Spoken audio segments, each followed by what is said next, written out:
All right, here we are, two-player podcast, coming back with another post-show analysis of Game of Thrones. This time it's Beyond the Wall. I'm Eric Kane. I'm Paul Tassi. All right, talk to me about this. You wrote a post today about the travel speeds. Where are you at with that right now? With this Travel travel speed. speed? Yeah, with the Honestly, like Raven, Gendry. after writing that post, I think that's one of my least pressing problems with the episode now. Yeah, Because like the way I kind of logicked it out, where you like use a little bit of science, use a little bit of like fantasy mumbo jumbo, and like I could buy that. Okay, maybe they're stranded there for anywhere between 12 to like 36 hours, and like that made a little more sense to me as opposed to this like 4 day to week long window. The problem was is that like the editing made it so that it was just like it just seemed so fast because of the way it was cut, and I think that's what kind of bothered people. But even the director, I just added this to the article I wrote. He came out and he was like, "Yeah, we kind of fudged that timeline, and hopefully it I didn't read that. bother that Yeah. many people. But if it did, I get it." So Isn't that weird? yeah, Isn't that just the strangest thing you've ever read has come? I mean, I'm glad that they're open about it, but it's like, okay, if you feel like the timeline was screwy, why didn't you do like a little rewrite before you filmed it? Like, I just don't. I mean, like when I wrote my review, I said, okay, here's how I would have done this. I would have had Daenerys just decide on her own that she needs to head north, like have a premonition, have a dream, like just freak out because you like care about Jorah and you care about Jon Snow. So off she goes. She gets to the wall, finds out that they're in trouble, and goes and rescues them. It just seems like such an easy way to fix this weird yeah, segment, it's just weird that like no one thought of that among like an I entire writing know. staff and director.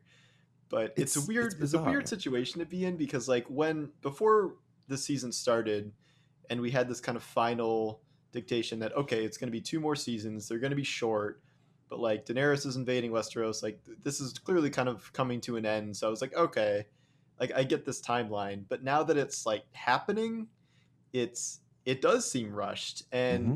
Game of Thrones, among whatever else it's been, has not been a show that has like rushed through its plot lines over the years, like Yeah, almost I mean, almost never. sometimes.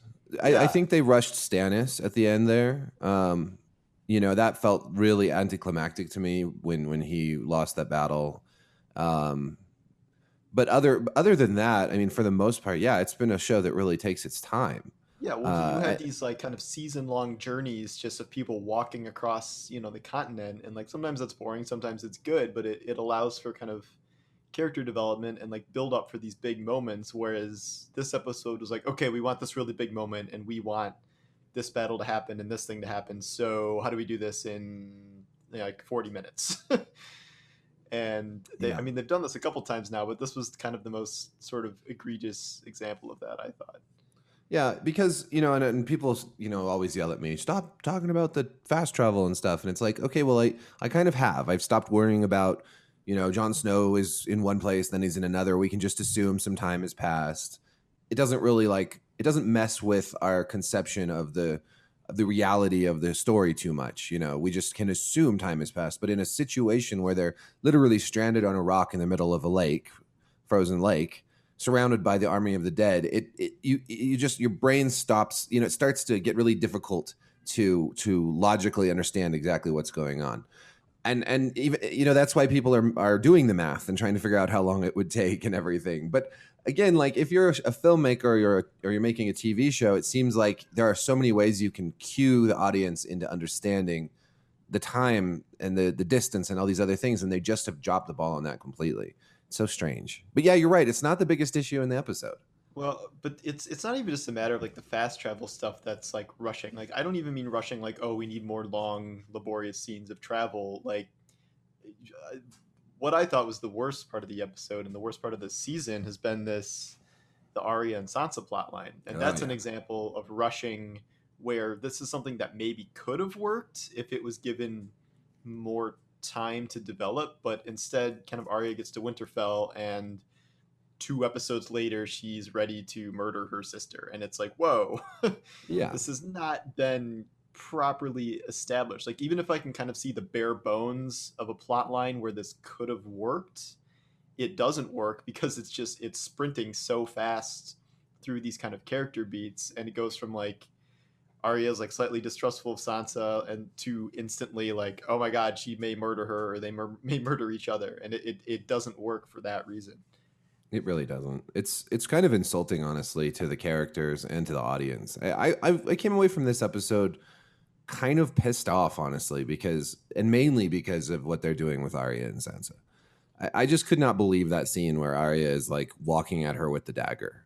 That Like, was could you bad. believe that? No, that was so bad. And like the first scene, I actually liked. I was like, okay, they're actually going to make this work because it was Arya. Arya confronted her directly about the letter, Mhm. and I was like, okay, that's good. She wasn't like just secretly stewing about it. And they both kind of explained their reasons. And like Arya's like, okay, well, you've married two traitors, and like, Mhm. it looks kind of weird. And then there's this letter, and everyone else resisted. I thought the line about like, oh, what are you going to tell like what's her Lyanna Mormont that you were just a kid like she's your age and she would have never done that either. And But then that's also kind Sansa's, of crap, I First, like that though. I thought that was but like, I don't know if it's right, but I think it was, at least from Arya's perspective, a logical argument to make.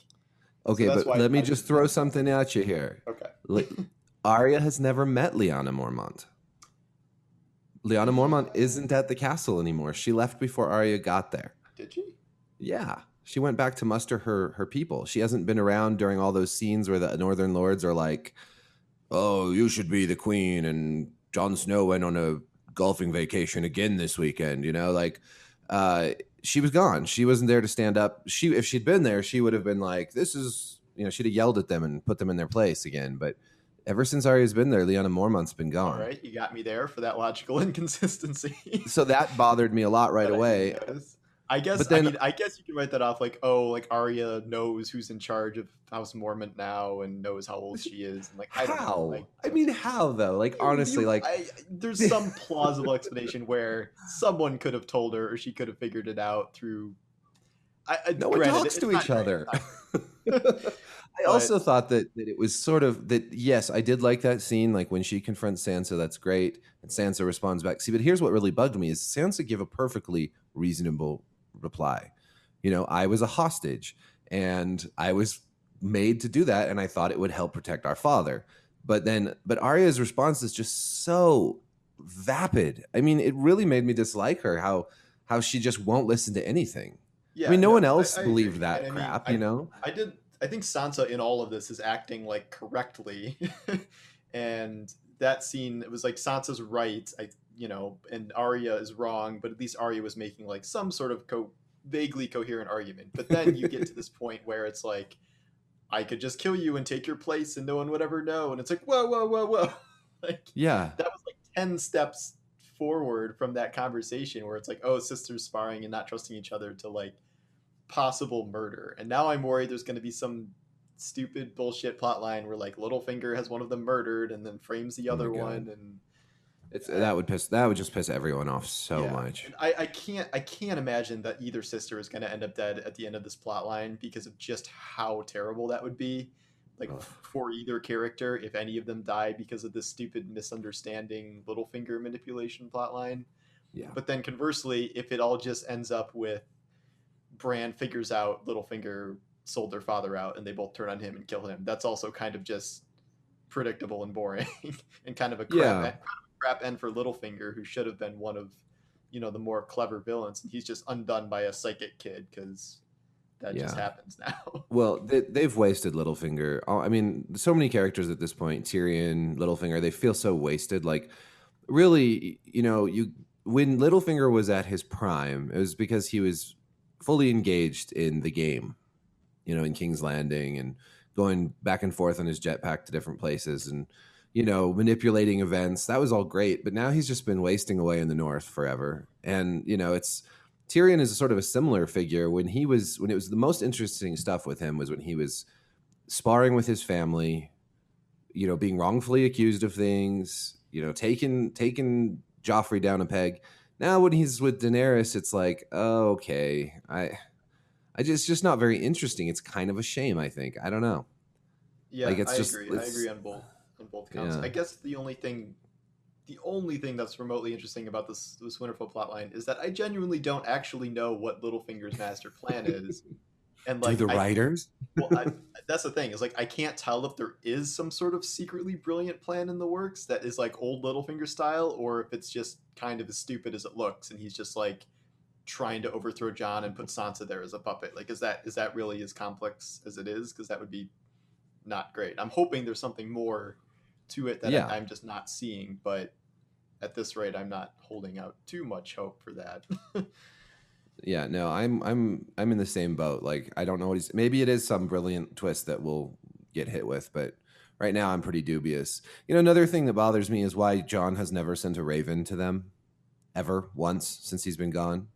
Yeah, you Like, would no think he'd one be like, thought to okay, do I that. want to update everyone because everyone was so nervous about me going south and like I'm alive and I made an alliance and now I'm gonna I'm coming go north now. stop the Yeah, White Walkers. Like I don't, yeah, that it's does it's. seem pressing. Like unless I mean, there was a especially if scene of they like go that someone shooting fast. down a Raven or the White Walkers killing a Raven or I don't know something like Yeah, like Littlefinger intercepted killing it and message, eating it. but yeah, No, but I mean, see, there's the other thing that happened this episode is that Sansa gets a raven from Cersei of all people, inviting her to her little picnic in King's Landing. And so there's a couple things about this scene that bugged me. First of all, it was the fact that Cersei had sent a letter, but Jon had never sent one. Like, shouldn't he be updating her on what's going on so that she's on the same page, like strategically on the same page? It's so important to do that. And it's yeah. such a cop out that they haven't included that, because honestly, in any logical scenario, they would have communicated at some point. So it's Um, just about that invite, absolutely what contrived. was Yeah. your take on the whole kind of Sansa sending Brienne thing? Because it was like right after Littlefinger's like, hey, like you should go to Lady Brienne and like have her protect you from Arya or whatever. Like, did you I view that as actually, like a specific rejection of like Sansa being like Littlefinger, like screw off, like I'm not doing your plan and I'm sending Brienne away, or I've was heard that different something else I'm theories. going on? Because it was hard. Yeah. So I couldn't really quite puzzle it out. And I've different commenters and whatnot have, and, Reddit people have posted theories. One thing I've heard is that, well, first off, Littlefinger's advice to like use her as an intermediary isn't really bad on its face. Like, maybe the three of them sit down and talk it out, and maybe Brienne would be a good, honest, like, person to just advise the two of them about stuff. But what I heard was that, since Littlefinger planted that idea of Brienne being sworn to protect both sisters, that Sansa sent her away so that no one was there to protect Arya if she made a move on her. So Sansa's already plotting to like make a move on Arya, and Oh. if Bran was there, she would get in the way of that. Oh, I see. Okay. I guess my interpretation could be that like this is like getting super meta, but like Littlefinger knows that Sansa doesn't trust him and doesn't really want to listen to him, so he suggests keeping Brienne around to keep the peace, knowing that Sansa will probably do the opposite thing and send Yeah, Brienne away, and then with no one to that could be protect too. with no one to protect the girls, then he can do whatever he wants with his little scheme. I Yeah. don't know. That's hardly definite, but I mean, really, any explanation is an unsatisfactory explanation, because there's no. Okay, first of all, there's no reason in the world Sansa has to send anyone to King's Landing. She doesn't need to go to King's Landing, and she doesn't need an emissary to go to King's well, Landing. yeah, the armistice was between Danny and Cersei, and then John is going there with the White, as that's like the point of getting the White, and he's Mhm. king in the North. So yeah, why does anybody else have to go? I mean, they're all at war to some degree, but Sansa, we never learn like what her reason for even caring about this is. Why does she need someone there? Like, she doesn't trust Cersei as far as she can throw her. She just has no point. And here's what the real reason is. Okay, the real reason is so that Brienne can be in that scene where Jon and Dany and Cersei all meet up. For some reason, the writers want her to be there. It's So because so she she'll can zip on see down. Jamie again. That's why. I mean, I Yeah, assume. probably. I mean, it's another But one this of is why those. everything happens now. Like nothing like everything's only making like 40% sense, and then the rest of Uh-huh. it is so like this is so this scene can happen. Like this is so the Night King can get an ice dragon. Right. Like this entire white plot line was just nonsense from start to Mm, finish.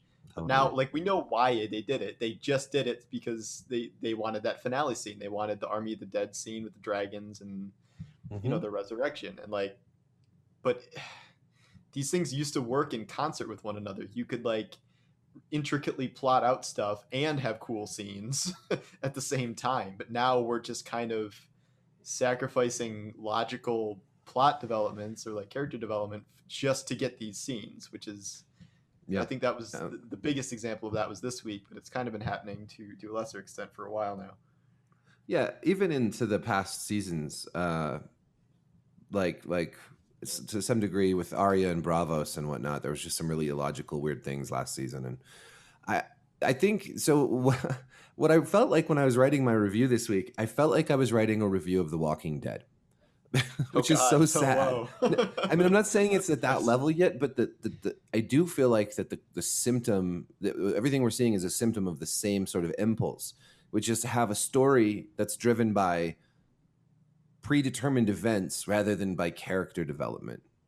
Like, and when you start to drive a story based on these predetermined events that you need to have happen, you have to like force the puzzle pieces together, and it loses that organic character driven uh, cause and effect that we've seen in the past. I mean, so much of the past of this show is based on cause and effect. Like, Rob marries this Volantis girl, and because he does that, he breaks faith with Walder Frey, and it sets him all up to get this horrible consequence. It's all very, it's a big event, but it's all driven by these human flaws and failures. Whereas now it's like Jon Snow can go up into the north to capture a white in one of the stupidest plans ever. He can fall into the icy water all by himself and still get out and get away.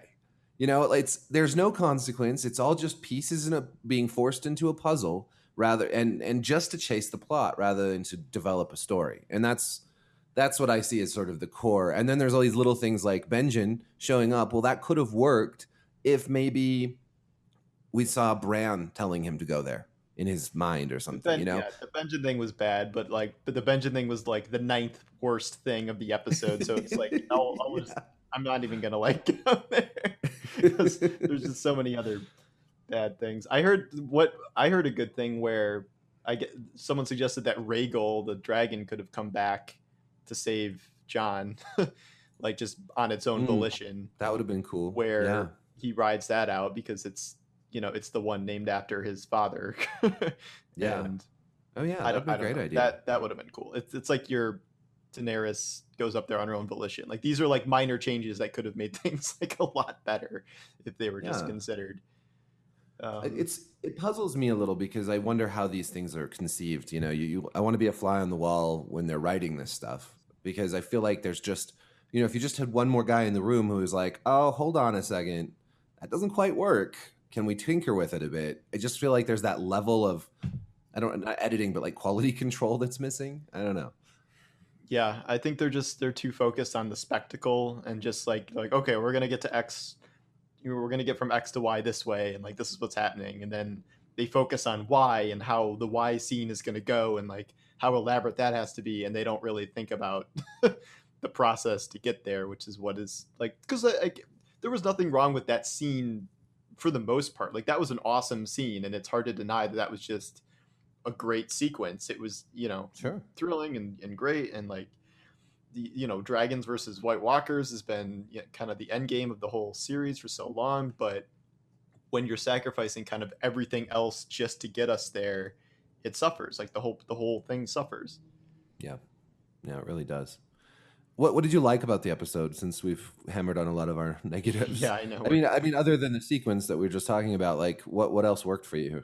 I mean the banter and before everything goes to hell between all the different characters like Tormund and the Hound and John and Jorah and Gendry and the priests, like that was all great. I mean that was these conversations like kind of needed to happen because all these characters have so much history, but that was a really good moment, and I wish we kind of had time for more of that sort of Hmm. thing. So I did like that. I don't know, what did you like?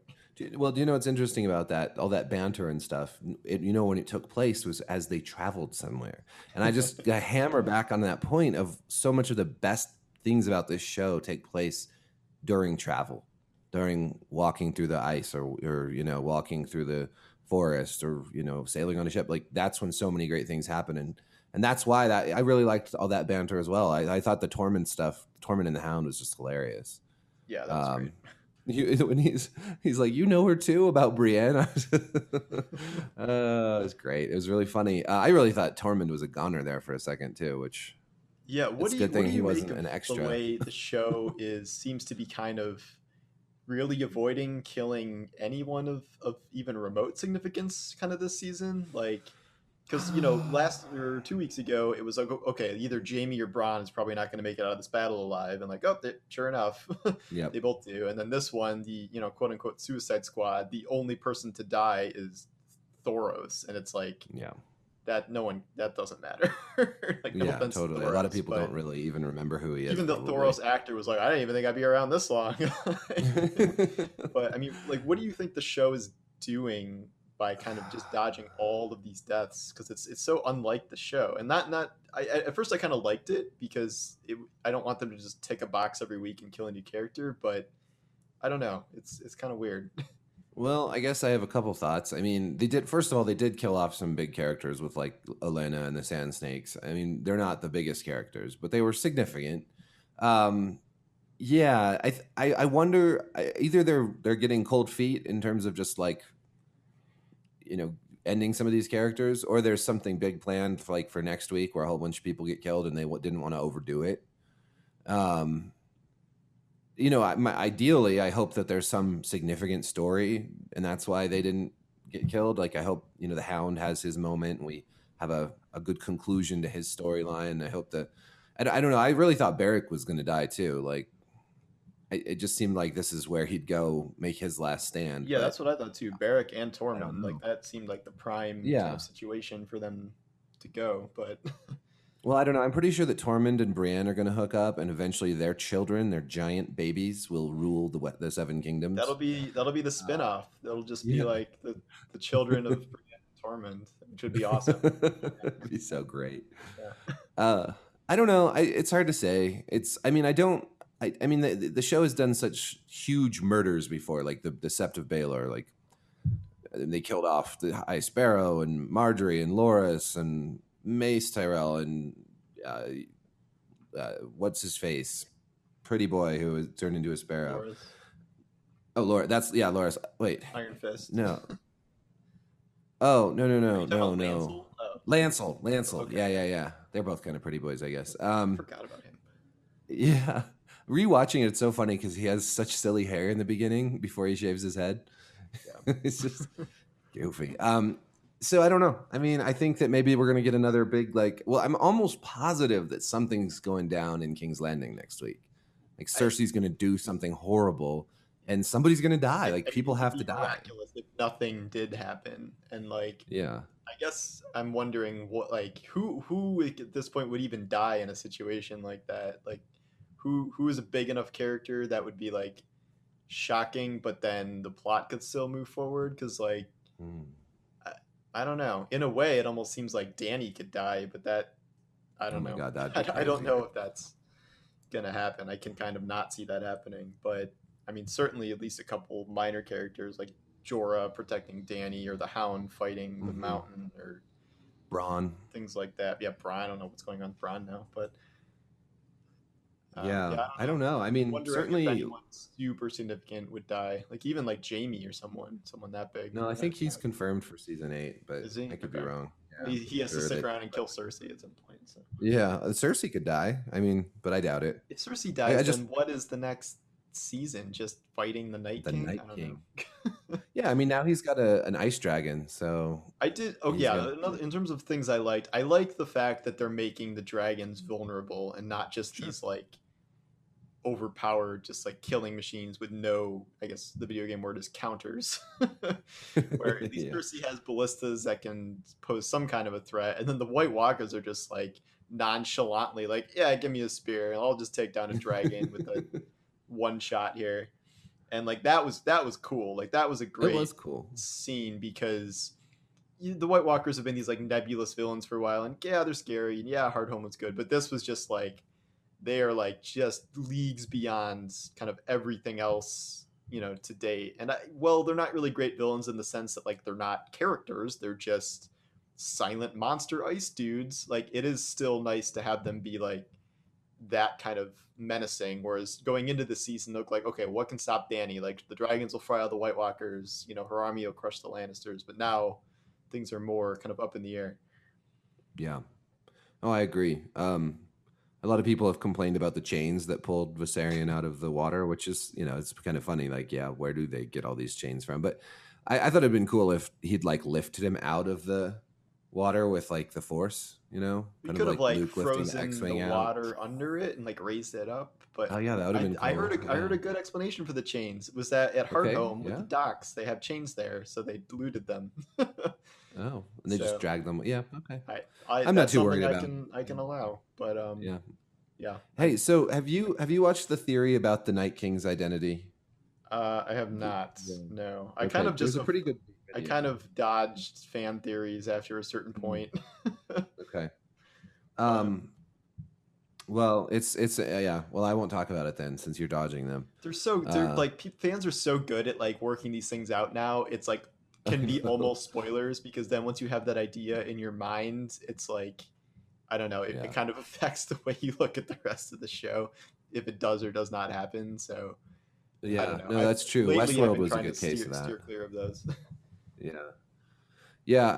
I find myself reading them just morbid curiosity. I don't know. It's hard to avoid. I really avoided them well in Westworld though, and I still got hit with a couple of them, which I wish at the time I hadn't. I really wish I hadn't ever heard the Bernard theory because that would have been a cool thing to come into blind. But yeah, I wrecked Westworld for myself with all those. I think I wrote an article about how much I wrecked it. Yeah. Yeah, we're gonna have to podcast it. I think when it comes on, I think Westworld, that would be a fun yeah, show. definitely. Yeah, maybe Walking Dead also. Now that we're on a roll here, look at this. Every week a new podcast. One a week for all year because there'll always be one of those shows on probably. Yeah, pretty much. I mean, well, I don't know. I don't have a whole lot more to say about this episode. I think it was one of the most disappointing I've ever seen, and I think that's mostly driven by the Arya Sansa stuff. I think that I'd be more forgiving of the whole Beyond the Wall segment and all its inconsistencies if they just wasn't so annoyed by this other stuff going on. Yeah, That I think it just for me. the Arya and Sansa thing is really dragging the rest of it down. Where like I could have forgiven a lot of the North of the Wall stuff by itself, but combined with the rest of it also being bad that's where it took a bad turn.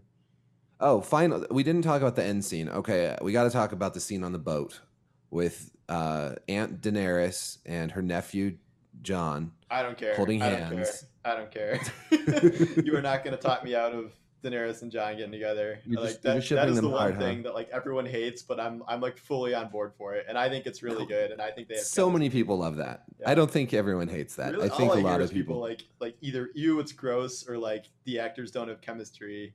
And like I can get the ew, it's gross thing, but it's Game of Thrones, and we've seen a lot worse love stories than that. Plus, they don't. Well, but we've seen better too. Fine. Here's my biggest problem with it. Yes, Ygritte and John were way better. I don't think so. Way better. I never liked Ygritte that much. You're crazy, man. They had such a more interesting story for one thing. Like they were out, he had captured her and then she captured him, and there's all this banter. Like they just I will admit that the Jon and Daenerys thing could work really well, but it's another one of those things that they're rushing it forward, and so all we get with them is like, bend the knee. I'm not going to bend the knee. Bend the knee. I'm not going to do it, Daenerys. I'm not going to do it. Bend the knee. All right, Danny. Don't call me Danny. All right, Queen. Like, that's the whole... It's good Jon Snow voice. I know nothing. Don't... Yeah, it's just... It rubbed me the wrong way. I did think it was a cool scene in some ways, but I really didn't want him to bend the knee that quickly. I thought it would be way more cool if they were like a united front. The compromise was that they were going to get married, and then they wouldn't have to bend the knee because they'd just be married. Yeah, that would have made more sense. That would have been perfect. Happen, but who knows? Yeah, now they're going to send a raven that he bent the knee. It's going to be the first raven he sends, and everyone in the north is going to be like, down with Jon Snow. He's a traitor. Yeah, but I liked the scene they put in where Tormund was like, hey, yeah, remember Mance Rayder who didn't bend the knee? Like, yeah, he got just thousands of us killed because he was an idiot. So don't make the same mistake twice. Tormund is having his cake and eating it too, because if you went back to that timeline when Mance wouldn't bend the knee, had he bent the knee, Do you think Tormund and all those people would have stuck around to support him? I mean, no, No, but now hindsight is 2020. Hindsight, so but he understands the but benefits. he's missing now. that. He's missing the point, the drawbacks. He just ignored. Like, if Mance had bent the knee, he wouldn't have saved any lives because everyone would have still just fought without him. Like, that's just the truth. Even though Tormund may realize that now, the fact is if you went back in time and Mance bent the knee, they'd be like, "See ya, Mance. We're the free folk. We don't bend the knee." Yeah, that's probably true. So okay. Well, anyways, I think that I have still, for all of this, I have really high hopes for next week. Have you watched the preview? No, not yet. Okay, it looks exciting. It's like an 80 minute at least episode, I think. I don't remember. I think it is long. Yeah, something like that. It's going to be big. I really, really, really, really, really hope that it's better than this week, and I really hope they resolve the Sansa Arya thing. I want that to be over so badly. I've never wanted to resolve it in the least stupid way possible, because it seems like there are many stupid ways to resolve it that are going to be like various levels of upsetting, and I just hope it's not like Arya kills Sansa, because that would just be irredeemably terrible, which I can't imagine that's going to happen, but I don't know. Well, I mean, all right, so the only thing I can compare that to is Stannis burning Princess Shireen. That for me was almost unforgivable. I mean, I hated it so much. Betrayal of his character, I mean, I do think it was a betrayal of his character. At least if he's going to do it, I wanted it to be more believable. I mean, it followed that earlier scene a few episodes before where he talks to her about saving her from the grayscale. Mm-hmm. And it was such a moving scene with a father and a daughter. It just did not fit for him to burn her. So it was such a futile thing to do. It didn't do anything to help. There was no. I just hated it, and then the show was willing to go there, and I just feel like maybe they are willing to go there with Arya and Sansa. I don't know. I just think my prediction is that just Littlefinger will screw up and die. That's my prediction. I don't know if it'll be this episode, but that will be the resolution without the girls dying. Yeah. Because I don't think there's a way to kill the girls that would make any amount of sense. Granted, the whole conflict doesn't really make sense in the first place, but I just there's no good way for that to be like the end results of either one of their 6-year journeys. Like that just would not work on any level. Oh, well, I hope you're right, because that would piss me. I think that would piss everyone off. It can't happen. Yeah, I you can't. All right, well, that's it for today. I think we will be back after the season finale. I can't believe it's already the season finale this Sunday. Yeah, it's too short. It's too soon. Yeah. But anyways, thanks for listening. Two Player Podcast, your weekly podcast of TV shows, and some days we'll also talk about video games. Maybe. We are the Two Player Podcast after all. All right, peace.